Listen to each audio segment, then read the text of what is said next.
उस ख्वाब से मुखौटा निकाल कर उन लोगों को रास्ते पर लाना हम ही लोगों का काम है।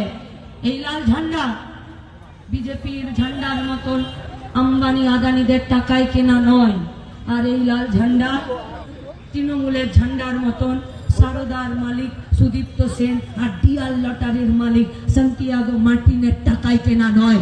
এটা মেহনতি মানুষের কঠিন পরিশ্রমের ঘামের টাকায় নিয়ে আসা লাল ঝান্ডা।